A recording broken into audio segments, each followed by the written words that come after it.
What's up? Hello, what's up mga kadiskarte, no? Magandang araw sa inyo.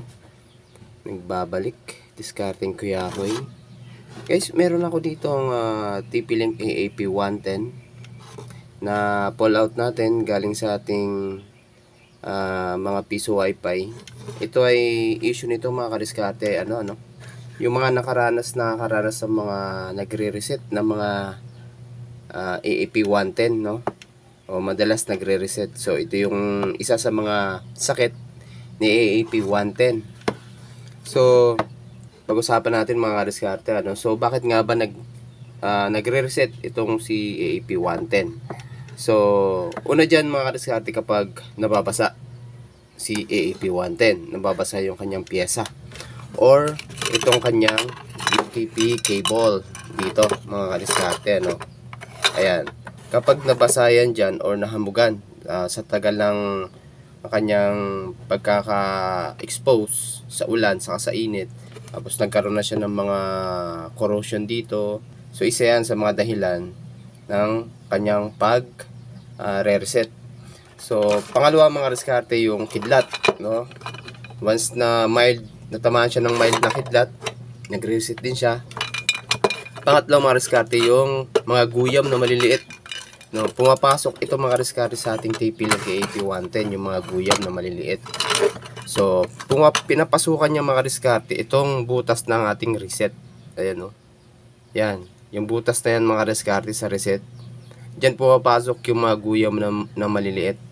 So mas maganda ay takpan natin yan para di makapasok.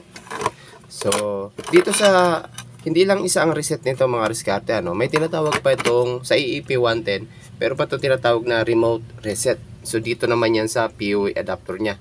So dyan yan mga diskarte, yung butas na yan. Kapag pinindot nyo yan, tinusok nyo yan ng kasya dyan sa butas na yan, ay magre-reset siya. So kung makikita natin dito mga diskarte sa kanyang manual, no? So may reset button tong TP-Link dito, bisis nandun sa ating antena, at ito sa kanyang POE adapter, yung remote reset. So meron din siya dito. So ito na nga yun mga kadiskarte. Ang purpose nito mga kadiskarte, para pag halimbawa yung antena mo ay nakadeploy na, nalagay mo na sa kawayan o nasa poste, ganyan, hindi mo na siya ibababa para i-reset lang, no? So meron na siya dito sa POE adapter niya sa baba. So, yan yung mga nagiging dahilan kung ba't nare-reset yung ating AAP110. So, ang magandang gawin dyan mga diskarte, yun nga, dahil lagyan nyo ito ng takip. So, ang ginagamit ko rito mga diskarte, dinidikitan ko siya ng stick glue. Yan, stick glue para hindi makapasok. At dito din sa PO adapter na yan. Ngayon, meron kasing mga pag minsan, kapag nagloko na si AAP110, no, madalas na siya nagre-reset katulad nitong ating modem na to. So ito mga diskarte, mga ilang seconds lang, ilang minuto, nagre-reset na naman siya. Nagre-reset. So paulit-ulit siya nagre-reset. So papalitan ko ng SSID, napapalitan, mga ilang minuto lang nagre-reset na naman siya. So tinignan ko yung kanyang pinaka main reason kung bakit ganun mga diskarte. So dito nilinisan ko na to, tinignan ko kung may short yung mga components. Ito naman yung binuksan ko, itong PO adapter na to. Ayan, kung makikita nyo mga diskarte, may tape na siya, no. So binuksan ko na siya hindi na kasi pag binuksan mo na yung PO adapter, pagbalik mo hindi na siya magpi-fix. Kaya kailangan mo siyang talian na. So, buksan natin itong PO adapter na ito mga diskarte. At ipapakita ko sa inyo kung ano yung ginawa ko para hindi na mag-reset itong ating antena. Okay? So, ayan. Ayan mga diskarte, no? Buksan lang natin itong PO adapter. Ayan. Tanggalin mo natin itong mga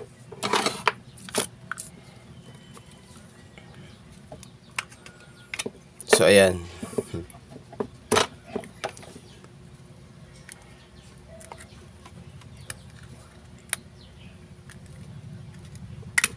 Ayan. So isa sa mga dahilan mga kadiskarte kung bakit lagi nagre-reset yung ating mga AAP110 ay itong ating ito ring ating PO adapter. So ito yung kanyang reset button. Ang connection nito mga kadiskarte ay dito, no? So ito ito kanyang reset button mga kadiskarte. Papunta rito siya sa isang, ito ay white, orange, white, green. Dun sa white, green ng ating UTP cable. So kung lalagyan natin siya ng, hanap tayo mga kadiskarte ng UTP cable. So lalagyan natin siya ng UTP cable dito. Yan. Taas lang natin. Okay. Ito na. Kunin natin yung white, green mga kadiskarte. Itong white, green kunin natin. Balta natin yung white, green. So nabalta na. Kuha tayo ng tester. Ito. Okay. Yan. Lagyan natin sa buzzer mode. So, mula dito mga kadiskarte sa resistor na to, at galing ito dun sa switch, tapos dadaan siya ng resistor. Sa dulo ng resistor, papunta siya sa white, green mga kadiskarte. So, ito yun mga kadiskarte, no? Yan. Dito sa white, green, ito yun mga kadiskarte. Ito white, green. Ayan, no? Ayan. Itong white, green mga kadiskarte na papunta to sa ating mga antena. So, ang dumadaan dito sa white, green mga kadiskarte ay positive. Positive yung dumadaan dito sa white, green. So, ibig sabihin, kapag pinindot nyo tong reset button dito sa PO adapter, remote reset, ay magbibigay siya ng signal doon sa, magbibigay siya ng voltahe doon sa PO adapter na nagbimensahe na mag-reset siya. So, ito yung dahilan mga kadiskarte kung bakit kapag nagloko na tong switch na to, no? Kapag nagloko na to, ang mangyayari ay lagi niyang i-reset yung ating antena. Magandang gawin dito mga kadiskarte ay, sa akin mga kadiskarte ay tinanggal ko yung resistor na yan. So nakikita nyo, may hinang siya dyan, ibinalik ko lang. Pwede rin nyo rin tanggalin para itong switch dito sa PO adapter, yung reset button niya ay mag-disconnect na siya permanently. So permanente na siyang madi-disconnect. So hindi na siya magti-trigger ng reset dito sa ating mga antena. Kasi isa ito sa mga dahilan ng laging pag-reset ng ating mga antena. So yun lang mga kadiskarte. Salamat sa panonood. Babush.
Ayan guys, nabuksan na natin, no, yung kanyang ito, TP-Link.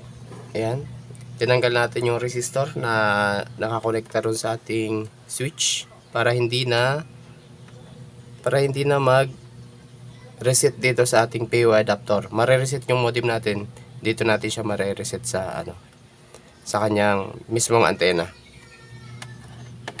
So yan guys, nag-boot up na siya. Makikita nyo, nag-boot up na siya. Ngayon, try nating i-reset. Ingat lang kayo dito guys, kasi ito live to. Ayan, live yan. So, try nating pindutin to, kung mag-reset ba to o hindi. So, try natin pindutin.